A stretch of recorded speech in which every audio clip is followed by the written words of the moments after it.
Practicing Stoicism.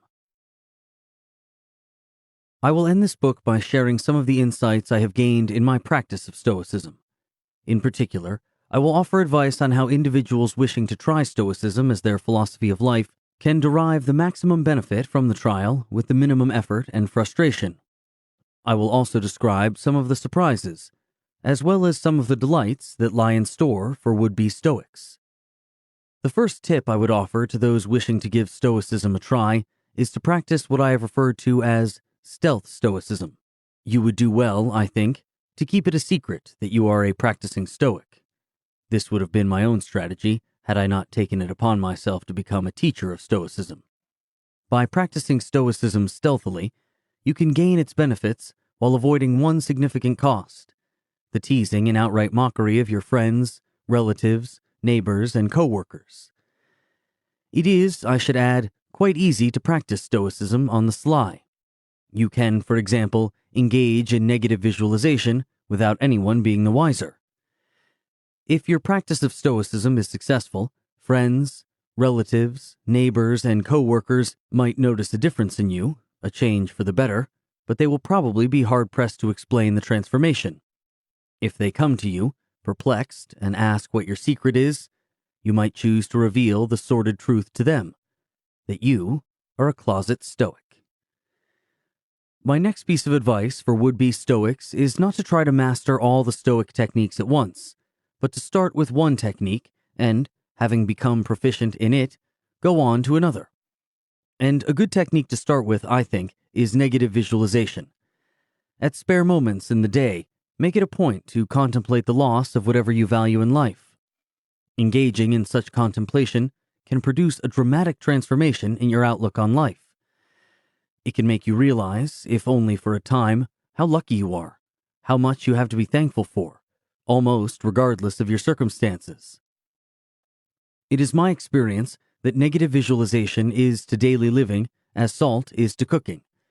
Although it requires minimal time, energy, and talent for a cook to add salt to food, the taste of almost any food he adds it to will be enhanced as a result. In much the same way, although practicing negative visualization requires minimal time, energy, and talent, those who practice it will find that their capacity to enjoy life is significantly enhanced. You might find yourself, after engaging in negative visualization, embracing the very life that, a short time before, you had complained wasn't worth living.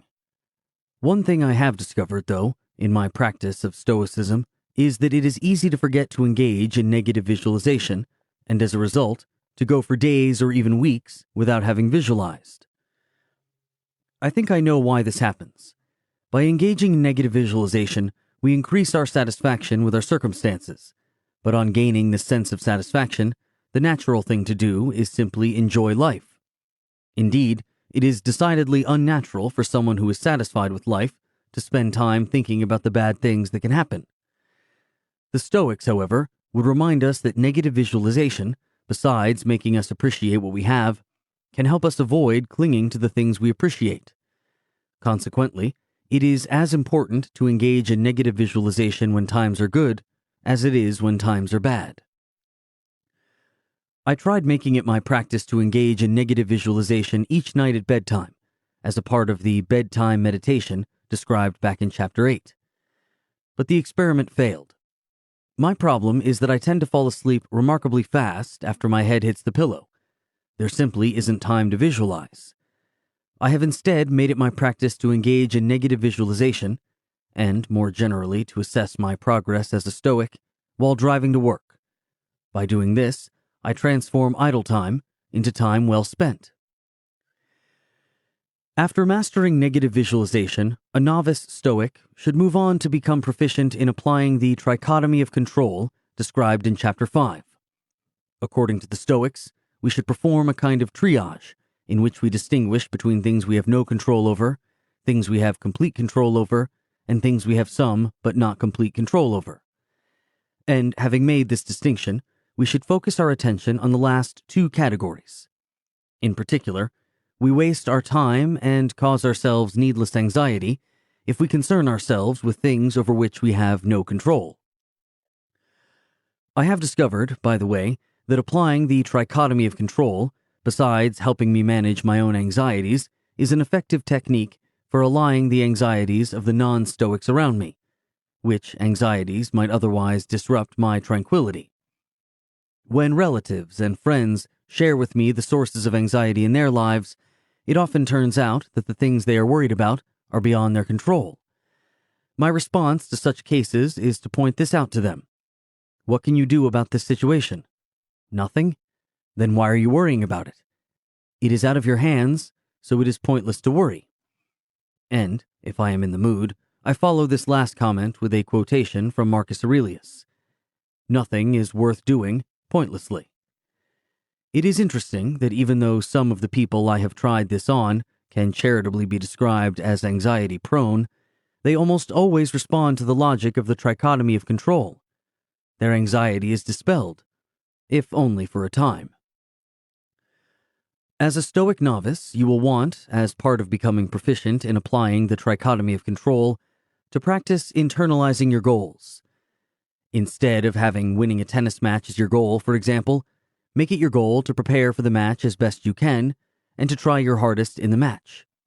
By routinely internalizing your goals, you can reduce, but probably not eliminate, what would otherwise be a significant source of distress in your life, the feeling that you have failed to accomplish some goal. In your practice of Stoicism, you will also want, in conjunction with applying the trichotomy of control, to become a psychological fatalist about the past and the present, but not about the future. Although you will be willing to think about the past and present in order to learn things that can help you better deal with the obstacles to tranquility thrown your way in the future, you will refuse to spend time engaging in if-only thoughts about the past and present. You will realize that inasmuch as the past and present cannot be changed, it is pointless to wish they could be different. You will do your best to accept the past, whatever it might have been, and to embrace the present, whatever it might be. Other people, as we have seen, are the enemy in our battle for tranquility. It was for this reason that the Stoics spent time developing strategies for dealing with this enemy and, in particular, strategies for dealing with the insults of those with whom we associate. One of the most interesting developments in my practice of Stoicism has been my transformation from someone who dreaded insults into an insult connoisseur. For one thing, I have become a collector of insults. On being insulted, I analyze and categorize the insult. For another thing, I look forward to being insulted inasmuch as it affords me the opportunity to perfect my insult game. I know this sounds strange, but one consequence of the practice of Stoicism is that one seeks opportunities to put Stoic techniques to work. I will have more to say about this phenomenon below. One of the things that makes insults difficult to deal with is that they generally come as surprises. You are calmly chatting with someone when, wham, he says something that, although it might not have been intended as an insult, can easily be construed as one. Recently, for example, I was talking to a colleague about a book he was writing.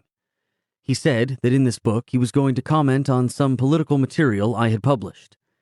I was delighted that he was aware of my work and was going to mention it.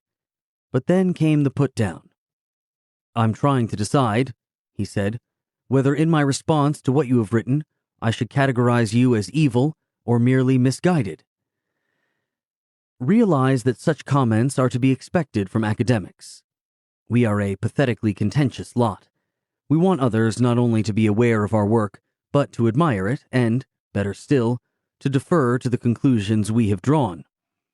The problem is that our colleagues seek the same admiration and deference from us. Something has to give, and as a result, on campuses everywhere, academics routinely engage in verbal fisticuffs. Put-downs are commonplace, and insults fly. In my pre-Stoic days, I would have felt the sting of this insult and probably would have gotten angry. I would have vigorously defended my work and would have done my best to unleash a counter-insult. But on that particular day, having fallen under the influence of the Stoics, I had the presence of mind to respond to this insult in a stoically acceptable manner, with self-deprecating humor. "Why can't you portray me as being both evil and misguided?" I asked. Self-deprecating humor has become my standard response to insults. When someone criticizes me, I reply that matters are even worse than he is suggesting. If, for example, someone suggests that I am lazy, I reply that it is a miracle that I get any work done at all. If someone accuses me of having a big ego, I reply that on most days it is noon before I become aware that anyone else inhabits the planet. Such responses may seem counterproductive, since in offering them, I am in a sense validating the insulter's criticisms of me. But by offering such responses, I make it clear to the insulter that I have enough confidence in who I am to be impervious to his insults. For me, they are a laughing matter. Furthermore, by refusing to play the insult game, by refusing to respond to an insult with a counter-insult, I make it clear that I regard myself as being above such behavior. My refusal to play the insult game will likely irritate the insulter more than a counter-insult would. One of the worst things we can do when other people annoy us is get angry. The anger will, after all, be a major obstacle to our tranquility. The Stoics realized that anger is anti-joy, and that it can ruin our life if we let it. In the course of observing my emotions, I have paid careful attention to anger, and as a result, have discovered a few things about it. To begin with, I have become fully aware of the extent to which anger has a life of its own within me. It can lie dormant, like a virus, only to revive and make me miserable when I least expect it. I might, for example, be in yoga class trying to empty my head of thoughts, when out of nowhere, I find myself filled with anger about some incident that took place years before. Furthermore, I have drawn the conclusion that Seneca was mistaken in suggesting that there is no pleasure in experiencing anger. This is the problem with anger. It feels good to vent it and feels bad to suppress it. Indeed, when our anger is righteous anger, when we are confident that we are right and whomever we are angry at is wrong, it feels quite wonderful to vent it and let the person who wronged us know of our anger. Anger, in other words, resembles a mosquito bite. It feels bad not to scratch a bite, and it feels good to scratch it. The problem with mosquito bites, of course, is that after you scratch one, you typically wish you hadn't done so. The itch returns, intensified, and by scratching the bite, you increase the chance that it will become infected. Much the same can be said of anger. Although it feels good to vent it, you will probably subsequently regret having done so. It is one thing to vent anger, or better still feign anger, with the goal of modifying someone's behavior. People do respond to anger. What I have discovered, though, is that a significant portion of the anger I vent can't be explained in these terms. When I am driving my car, for example, I periodically get angry, righteously, I think, at other drivers who drive incompetently, and sometimes I even yell at them. Since my windows and theirs are rolled up, the other drivers can't hear me, and therefore can't respond to my anger by not doing again in the future whatever it was that made me mad. This anger, although righteous, is utterly pointless. By venting it, I accomplish nothing other than to disturb my own tranquility. In other cases, although I am righteously angry at someone, I cannot, because of my circumstances, express my anger directly to him. So instead, I find myself having black thoughts about him. Again, these feelings of anger are pointless. They disturb me, but have no impact at all on the person at whom I am angry. Indeed, if anything, they serve to compound the harm he does me. What a waste. I have found, by the way, that practicing Stoicism has helped me reduce the frequency with which I get angry at other drivers. I yell perhaps 1/10 as often as I used to. It has also helped me reduce the number of black thoughts I have about people who wronged me long ago. And when black thoughts do infect me, they don't last as long as they used to. Because anger has these characteristics, because it can lie dormant within us, and because venting it feels good, our anger will be difficult to overcome, and learning to overcome it is one of the biggest challenges a Stoic practitioner faces. But one thing I have found is that the more you think about and understand anger, the easier it is to control it. As it so happens, I read Seneca's essay on anger while waiting at a doctor's office. The doctor was woefully behind schedule, and as a result, I was left sitting in the waiting room for nearly an hour. I had every right to be angry, and in my pre-Stoic days, I almost certainly would have been angry. But because I was thinking about anger during that hour, I found it impossible to get angry. I have also found that it is quite useful to use humor as a defense against anger. In particular, I have found that one wonderful way to avoid getting angry is to imagine myself as a character in an absurdist play. Things aren't supposed to make sense, people aren't supposed to be competent, and justice, when it happens at all, happens by accident. Instead of letting myself be angered by events, I persuade myself to laugh at them. Indeed, I try to think of ways the imaginary absurdist playwright could have made things still more absurd. Seneca, I am certain, was right when he pointed to laughter as the proper response to the things which drive us to tears.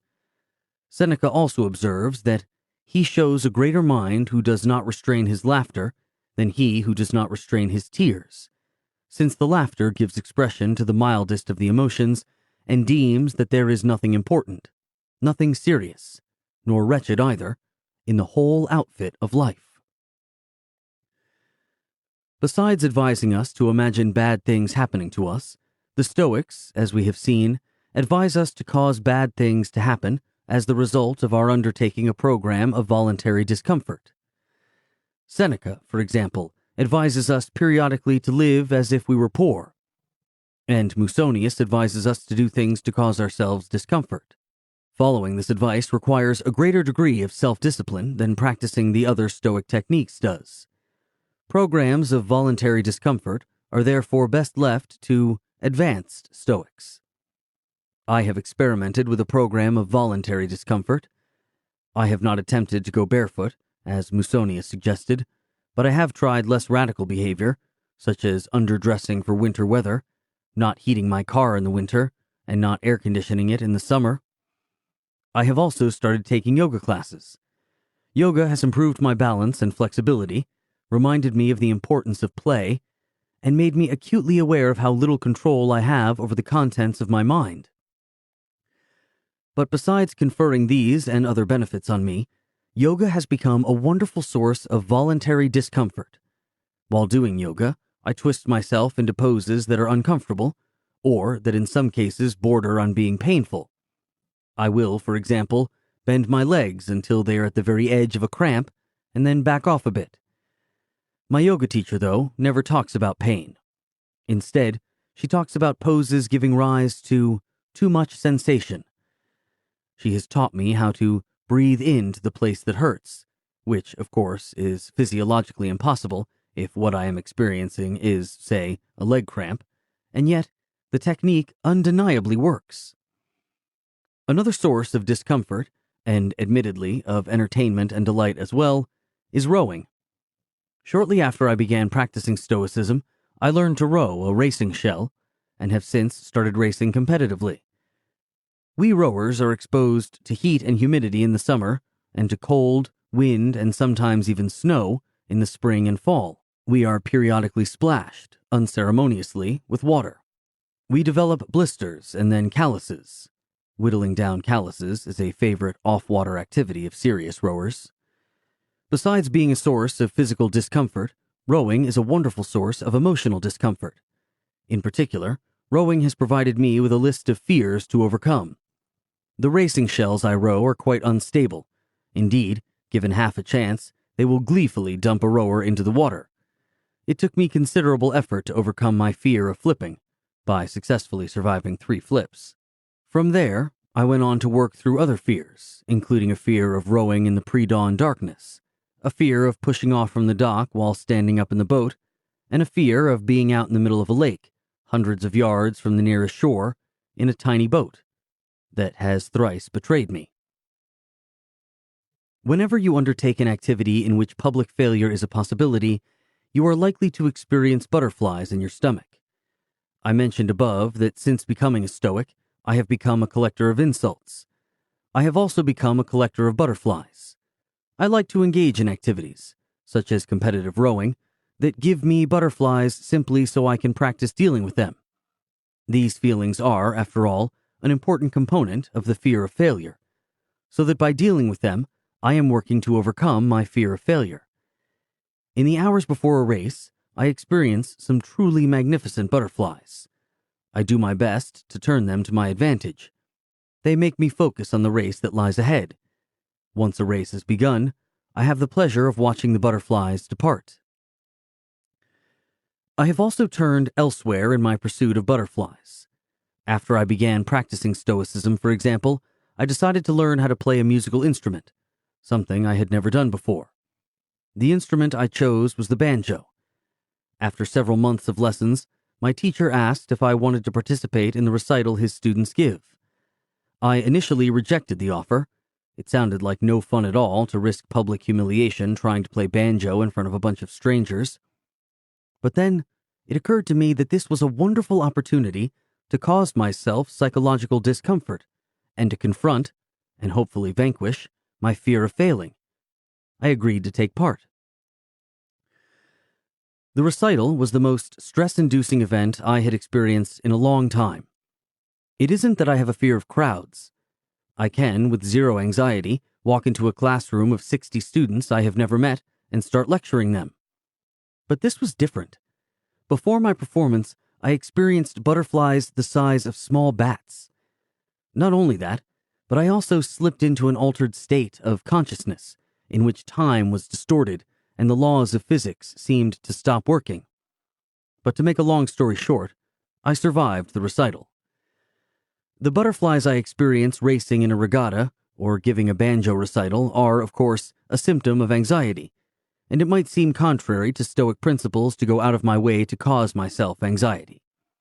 Indeed, if a goal of Stoicism is the attainment of tranquility, shouldn't I go out of my way to avoid anxiety-inducing activities? Shouldn't I, rather than collecting butterflies, flee from them?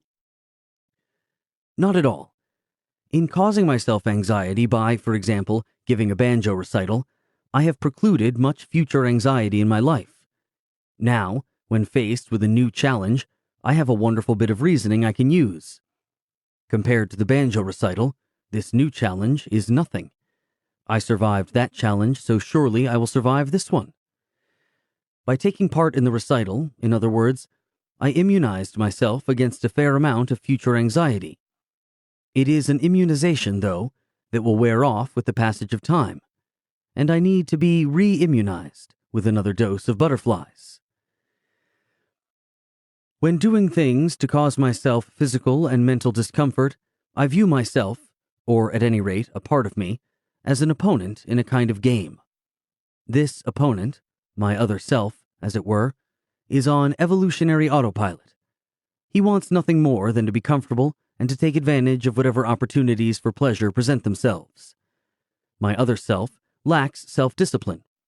Left to his own devices, he will always take the path of least resistance through life, and as a result, will be little more than a simple-minded pleasure seeker. He is also a coward. My other self is not my friend. To the contrary, he is best regarded, in the words of Epictetus, as an enemy lying in wait. To win points in the contest with my other self, I must establish my dominance over him. To do this, I must cause him to experience discomfort he could easily have avoided, and I must prevent him from experiencing pleasures he might otherwise have enjoyed. When he is scared of doing something, I must force him to confront his fears and overcome them. Why play this game against my other self? In part, to gain self-discipline. And why is self-discipline worth possessing? Because those who possess it have the ability to determine what they do with their life. Those who lack self-discipline will have the path they take through life determined by someone or something else, and as a result, there is a very real danger that they will mislive. Playing the game against my other self also helps me build character. These days, I realize people smirk at talk of building character, but it is an activity that the Stoics would heartily have endorsed and would have recommended to anyone wishing to have a good life. One other reason for playing the game against my other self is that it is, somewhat surprisingly, fun to do. It is quite enjoyable to win a point in this game by, for example, successfully overcoming a fear. The Stoics realized as much. Epictetus, as we saw in Chapter 7, talks about the pleasure to be derived from denying ourselves various pleasures. Along similar lines, Seneca reminds us that even though it may be unpleasant to endure something, we will, on successfully enduring it, be pleased with ourselves. When I row competitively, it may look as though I am trying to beat the other rowers, but I am in fact engaged in a much more significant competition, the one against my other self. He didn't want to learn to row. He didn't want to do workouts, preferring instead to spend the pre-dawn hours asleep in a warm bed. He didn't want to row to the starting line of the race. Indeed, on the way there, he repeatedly whined about how tired he felt. And during the race, he wanted to quit rowing and simply let the other rowers win. "If you just quit rowing," he would say in his most seductive voice, "all this pain would come to an end. Why not just quit? Think of how good it will feel." It is curious, but my competitors in a race are simultaneously my teammates in the much more important competition against my other self. By racing against each other, we are all simultaneously racing against ourselves, although not all of us are consciously aware of doing so. To race against each other, we must individually overcome ourselves, our fears, our laziness, our lack of self-discipline, and it is entirely possible for someone to lose the competition against the other rowers, indeed, to come in last, but in the process of doing so, to have triumphed in the competition against his other self. The Stoics, as we have seen, recommend simplifying one's lifestyle. Like programs of voluntary discomfort, lifestyle simplification is a process best left to advanced Stoics. As I have explained, a novice Stoic will probably want to keep a low philosophical profile. If you start dressing down, people will notice. Likewise, people will notice if you keep driving the same old car, or, horrors, give up the car to take the bus or ride a bike.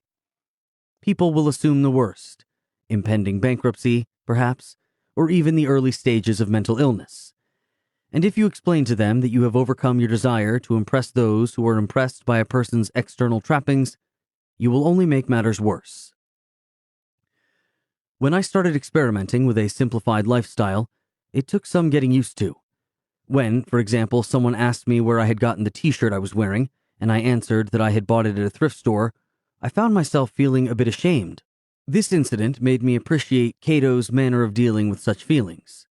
Cato, as we have seen, dressed differently as a kind of training exercise. He wanted to teach himself to be ashamed only of what was really shameful. He therefore went out of his way to do things that would trigger inappropriate feelings of shame in himself, simply so he could practice overcoming such feelings. I have lately been trying to emulate Cato in this respect. Since becoming a Stoic, my desires have changed dramatically. I no longer want many of the things I once took to be essential for proper living. I used to dress nattily, but my wardrobe has lately become what can best be described as utilitarian. I have one tie and one sport coat that I can don if required. Fortunately, they are rarely required. I used to long for a new car, but when my 16-year-old car recently died, I replaced it with a 9-year-old car, something that a decade ago I could not have imagined myself doing. The new car, by the way, has two things that my old car lacked: a cup holder and a working radio. What joy! There was a time when I would have understood why someone would want to own a Rolex watch. Now such behavior puzzles me. I used to have less money than I knew what to do with. This is no longer the case, in large part because I want so few of the things that money can buy. I read that many of my fellow Americans are in deep financial trouble. They have an unfortunate tendency to use up all the credit that is available to them, and, when this doesn't satisfy their craving for consumer goods, to keep spending anyway. Many of these individuals, one suspects, would be affluent rather than bankrupt, and far happier as well, if only they had developed their capacity to enjoy life's simple pleasures. I have become dysfunctional as a consumer. When I go to a mall, for example, I don't buy things. Instead, I look around me and am astonished by all the things for sale that I not only don't need, but can't imagine myself wanting. My only entertainment at a mall is to watch the other mall-goers. Most of them, I suspect, come to the mall not because there is something specific that they need to buy. Rather, they come in the hope that doing so will trigger a desire for something that, before going to the mall, they didn't want. It might be a desire for a cashmere sweater, a set of socket wrenches, or the latest cell phone. Why go out of their way to trigger a desire? Because if they trigger one, they can enjoy the rush that comes when they extinguish that desire by buying its object. It is a rush, of course, that has as little to do with their long-term happiness as taking a hit of heroin has to do with the long-term happiness of a heroin addict. Having said this, I should add that the reason I have so few consumer desires is not because I consciously fight their formation. To the contrary, such desires have simply stopped popping into my head. Or, at any rate, they don't pop nearly as often as they used to. In other words, my ability to form desires for consumer goods seems to have atrophied. What brought about this state of affairs? The profound realization, thanks to the practice of Stoicism, that acquiring the things that those in my social circle typically crave and work hard to afford will, in the long run, make zero difference in how happy I am and will in no way contribute to my having a good life. In particular, were I to acquire a new car, a fine wardrobe, a Rolex watch, and a bigger house, I am convinced that I would experience no more joy than I presently do, and might even experience less. As a consumer, I seem to have crossed some kind of great divide. It seems unlikely that, having crossed it, I will ever be able to return to the mindless consumerism that I once found to be so entertaining. Let me now describe a surprising side effect of the practice of Stoicism. As a Stoic, you will constantly be preparing yourself for hardship by, for example, engaging in negative visualization or voluntarily causing yourself discomfort. If hardship doesn't follow, it is possible for a curious kind of disappointment to set in. You might find yourself wishing that your Stoicism would be put to the test, so you can see whether you in fact possess the skills at hardship management that you have worked to acquire. You are, in other words, like a firefighter who has practiced his firefighting skills for years, but has never been called on to put out an actual fire, or like a football player who, despite diligently practicing all season long, has never been put in a game. Along these lines, the historian Paul Vane has commented that if we attempt to practice Stoicism, a calm life is actually disquieting because we are unaware of whether we would remain strong in the case of a tempest. Likewise, according to Seneca, when someone attempts to harm a wise man, he might actually welcome the attempt, since the injuries can't hurt him, but can help him. So far is he from shrinking from the buffetings of circumstances or of men that he counts even injury profitable, for through it he finds a means of putting himself to the proof and makes trial of his virtue. Seneca also suggests that a Stoic might welcome death, inasmuch as it represents the ultimate test of his Stoicism. Although I have not been practicing Stoicism for very long, I have discovered in myself a desire to have my Stoicism tested. I already mentioned my desire to be insulted. I want to see whether I will respond to insults in a stoically appropriate manner. I have likewise gone out of my way to put myself into situations that test my courage and willpower, in part to see whether I can pass such tests. And while I was writing this book, an incident took place that gave me a deeper understanding of the Stoics' desire to have their Stoicism tested. The incident in question began when I noticed flashes of light along the periphery of my visual field whenever I blinked my eyes in a dark room. I went to my eye doctor and was informed that I had a torn retina, and that, to prevent my retina from detaching, I should undergo laser surgery. The nurse who prepared me for the surgery explained that the doctor would repeatedly zap my retina with a high-powered laser beam. She asked whether I had ever seen a light show, and said that what I was about to witness was a spectacle far more splendid than that. The doctor then entered the room and started zapping me. The first pops of light were indeed intense and beautiful, but then something unexpected happened. I stopped seeing the bursts of light. I could still hear the laser popping, but saw nothing. Indeed, when the laser was finally turned off, all I could see through the eye that had been operated on was a purple blob that covered my entire visual field. It occurred to me that something might have gone wrong during the surgery, perhaps the laser had malfunctioned, and that I might, as a result, now be blind in one eye. This thought was unsettling, to be sure, but, after having it, I detected in myself another, wholly unexpected thought. I found myself reflecting on how I would respond to being blind in one eye. In particular, would I be able to deal with it in proper Stoic fashion? I was, in other words, responding to the possible loss of sight in an eye by sizing up the Stoic test potential of such a loss. This response probably seems strange to you. It seemed, and still seems, strange to me as well. Nevertheless, this was my response, and in responding this way, I was apparently experiencing a predictable, and some would say perverse, side effect of the practice of Stoicism. I informed the nurse that I could not see in the eye that had been operated on. She told me, at last, why didn't she tell me before, that this was normal and that my vision would come back within an hour. It did, and as a result I was deprived, thankfully I think, of this opportunity to have my Stoicism tested. Unless an untimely death prevents it, I will, in about a decade, be confronted with a major test of my Stoicism. I will be in my mid-60s. I will, in other words, be on the threshold of old age. Throughout my life, I have sought role models, people who were in the next stage of life, and who, I thought, were handling that stage successfully. On reaching my 50s, I started examining the 70 and 80-year-olds I knew in an attempt to find a role model. It was easy, I discovered, to find people in that age group who could serve as negative role models. My goal, I thought, should be to avoid ending up like them. Positive role models, however, proved to be in short supply.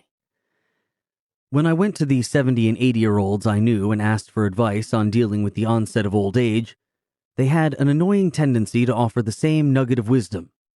Don't get old. Barring the discovery of a fountain of youth drug, though, the only way I can act on this advice is to commit suicide. It has subsequently occurred to me that this is precisely what they were advising me to do, albeit in an oblique manner. It has also occurred to me that their advice not to get old echoes Musonius's observation that he is blessed who dies not late, but well. It is possible that when I am in my 70s or 80s I will conclude, as the elderly people I know seem to have concluded, that non-existence is preferable to old age. It is also possible, though, that many of those who find old age to be so burdensome have themselves to blame for their predicament. They neglected, while young, to prepare for old age. Had they taken the time to properly prepare themselves, had they, in particular, started practicing Stoicism, it is conceivable that they would not have found old age to be burdensome. Instead, they might have found it to be, as Seneca claimed, one of the most delightful stages of life, a stage that is full of pleasure if one knows how to use it. While I was writing this book, my 88-year-old mother had a stroke and was banished, by me, as it so happens, to a nursing home. The stroke so weakened the left side of her body that she was no longer able to get out of bed by herself. Not only that, but her ability to swallow was compromised, making it dangerous for her to eat regular foods and drink regular liquids, which might go down her windpipe and trigger a potentially fatal bout of pneumonia. The foods she was served had to be pureed, and the liquids she was given had to be thickened. There is, I discovered, a whole line of thickened beverages that have been created for people with swallowing problems. Quite understandably, my mother was unhappy with the turn her life had taken, and I did my best to encourage her. Were I devoutly religious, I might have attempted to cheer her up by praying with her, or for her, or by telling her that I had arranged for tens or even hundreds of people to pray on her behalf. As it was, though, I found that the best words of encouragement I had to offer had a distinctly stoical ring to them. She would, for example, tell me how difficult her situation was, and I would quote Marcus. Yes, they say that life is more like wrestling than like dancing. That's very true, she would murmur in reply. She would ask me what she had to do to be able to walk again. I thought it was unlikely that she would ever walk again, but did not say as much. Instead, I encouraged her, without giving her a lecture on Stoicism, to internalize her goals with respect to walking. What you need to concentrate on is doing your very best when they give you physical therapy. She would complain about having lost most of the function of her left arm, and I would encourage her to engage in negative visualization. At least you have the ability to speak, I would remind her. In the first days after the stroke, you could only mumble. Back then, you couldn't even move your right arm and consequently couldn't feed yourself. But now you can. Really, you have lots to be thankful for. She would listen to my reaction, and, after a moment of reflection, she would usually respond affirmatively. I suppose I do. The exercise in negative visualization seemed to take the edge off her distress, if only temporarily. Time after time during this period, I was struck by how natural and appropriate it is to invoke Stoic principles to help someone cope with the challenges of old age and ill health. I mentioned above that the stroke made it dangerous for my mother to drink regular unthickened water. Being denied water made her, quite naturally, start to crave it. She would ask me in a pleading voice for a glass of water, not thick, but from the sink. I would refuse the request and explain why, but as soon as I finished my explanation, she would ask again. Just a glass of water, please. I found myself in the position of a loving son who was continually denying his elderly mother's request for a simple glass of water. After enduring my mother's pleas for a time, I asked the nurse what to do. Give her ice cubes to suck on, she said. The water in the ice will be released slowly, so there is little danger that she will aspirate it. As a result of this advice, I became my mother's personal iceman, bringing a cup on each visit. The iceman cometh, I would call out on arriving at her room. I would pop a cube into her mouth, and she would, while sucking it, tell me how wonderful the ice was. My mother, who in her prime had been a connoisseur of fine food and drink, had now become a connoisseur of ice cubes. Something she had taken for granted her entire life. For her, an ice cube had merely been the thing you used to cool a beverage worth drinking, was now giving her intense pleasure. She clearly enjoyed this ice more than a gourmet would enjoy vintage champagne. Watching her suck appreciatively on ice cubes, I felt a tinge of envy. Wouldn't it be wonderful, I thought, to be able to derive this much pleasure from a simple ice cube? It is, I decided, unlikely that negative visualization alone would enable me to appreciate ice cubes as intensely as my mother does. Unfortunately, it would probably take a stroke like hers to do the trick. Nevertheless, watching her suck on ice cubes has been quite instructive. It has made me cognizant of yet another thing that I take utterly for granted: my ability to gulp down a big glass of cold water on a hot summer day. During one visit to my mother, I encountered the ghost of Christmas future. I was walking down the hall of the nursing home toward my mother's room. Ahead of me was an elderly gentleman in a wheelchair being pushed by an attendant. When I got close, the attendant got my attention and said, pointing to her charge, "This man is a professor too." My mother, it turns out, had been telling everyone about me. I stopped and said hello to this fellow academic, who, it turned out, had retired some time before. We chatted for a while, but during our conversation I was haunted by the thought that in a few decades' time I might have this conversation again, only then it would be me in the wheelchair, and it would be some younger professor standing in front of me, taking a few moments out of his busy day to talk to an academic relic. My time is coming, I told myself, and I must do what I can to prepare for it. The goal of Stoicism, as we have seen, is the attainment of tranquility. Readers will naturally want to know whether my own practice of Stoicism has helped me attain this goal. It has not, alas, allowed me to attain perfect tranquility. It has, however, resulted in my being substantially more tranquil than was formerly the case. In particular, I have made considerable progress in taming my negative emotions. I am less prone to anger than I used to be, and when I find myself venting my anger at others, I am much more willing to apologize than was formerly the case. I am not only more tolerant of put-downs than I used to be, but have developed a near-complete immunity to garden-variety insults. I am also less anxious than I once was about the disasters that might befall me, and in particular, about my own death. Although the real test for this, as Seneca says, will be when I am about to take my last breath. Having said this, I should add that although I may have tamed my negative emotions, I have not eradicated them, nor is it likely that I ever will. I am nevertheless delighted to have deprived these emotions of some of the power they used to have over me. One significant psychological change that has taken place since I started practicing Stoicism is that I experience far less dissatisfaction than I used to. Apparently, as the result of practicing negative visualization, I have become quite appreciative of what I've got. There remains, to be sure, the question of whether I would continue to be appreciative if my circumstances changed dramatically. Perhaps, without realizing it, I have come to cling to the things I appreciate, in which case I would be devastated to lose those things. I won't know the answer to this question, of course, until my Stoicism is put to the test. One other discovery I have made in my practice of Stoicism concerns joy. The joy the Stoics were interested in can best be described as a kind of objectless enjoyment, an enjoyment not of any particular thing, but of all this. It is a delight in simply being able to participate in life. It is a profound realization that even though all this didn't have to be possible, it is possible. Wonderfully, magnificently possible. For the record, my practice of Stoicism has not enabled me to experience unbroken joy. Far from it. Nor have I experienced the higher kind of joy that a Stoic sage might experience, a joy at the realization that his joy cannot be disrupted by external events.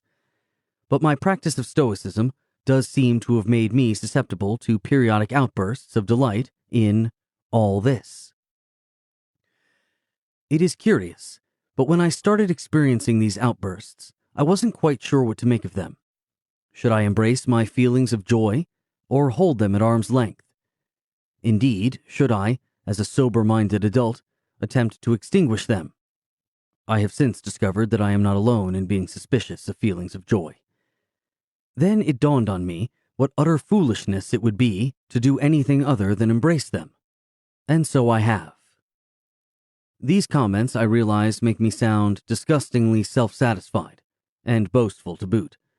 Rest assured that the practice of Stoicism does not require people to go around telling others how delighted they are to be alive, or about the outbursts of joy they have lately been experiencing. Indeed, the Stoics doubtless would have discouraged this sort of thing. Why then am I telling you about my state of mind? Because it answers the question you naturally have.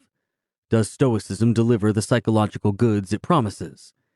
In my case, it did, to a more than satisfactory extent.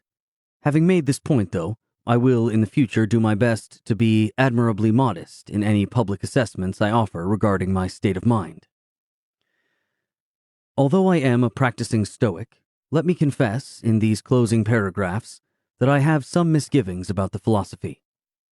According to the Stoics, if I seek tranquility, I need to give up other goals that someone in my circumstances might have, such as to own an expensive late-model car, or to live in $1 million home. But what if everyone else is right, and the Stoics are wrong? There is a chance that I will someday look back on what I will then term my Stoic phase, and be both baffled and dismayed. What was I thinking? I will ask myself. If only I could have those years back. I am not the only Stoic to harbor such doubts. In his essay on tranquility, for example, Seneca has an imaginary conversation with Serenus, a Stoic with misgivings about Stoicism. When Serenus has been among people with normal values, for example, after he has dined in a house where one even treads on precious stones and riches are scattered about in every corner, he discovers within himself a secret sting and the doubt whether the other life is not better. The above comments make it clear that I, too, have felt this secret sting. It doesn't help that those who think fame and fortune are more valuable than tranquility vastly outnumber those who, like myself, think tranquility is more valuable. Can all these other people be mistaken? Surely I am the one making the mistake.